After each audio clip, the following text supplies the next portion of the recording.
Mi quero começar a elaborar a parte do qual é médico forensico. Me quero saber que é passo sumamente importante para o que está passo que nós estamos tomando como gabinete para o que está combater abuso sexual e violência relacional. Está assim com o Dr. Latour, que está jeugdarts no Departamento de Saúde Pública, agora escolhi para especializar-se mesmo como médico forensico para Aruba.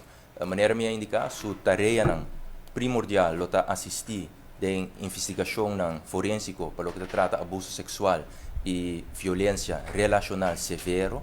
Então, a importância de saber que ele fortificar a investigação penal, expor onderzoek, ora caso wordt apresentado diante juez. E, obviamente, esse conduzir a hecho que por vai dar uma pessoa castigo muito mais alto.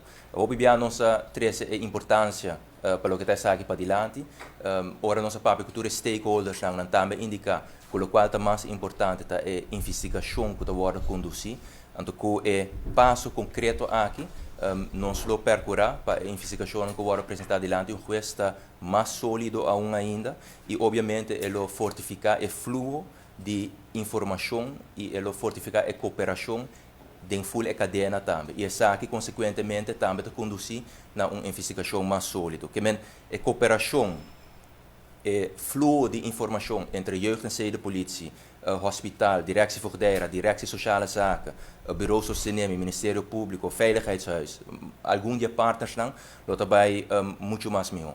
Me quero para que também um rato, riba é processo que agora encaminhar para por selectar Dr. Latour tem caso aqui, porque tem diferentes perguntas também, mas riba é parte aqui.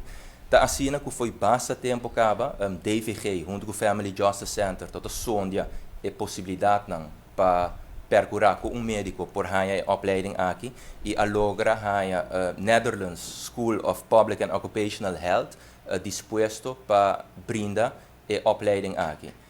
Toda tem vacatura na hora de publicar dentro meio de comunicação, também na Aruba Huis e 4 pessoas na final do dia a solicitar e uma pessoa somente toda cumpre com todo o requisito para por vai seguir a opleiding aqui.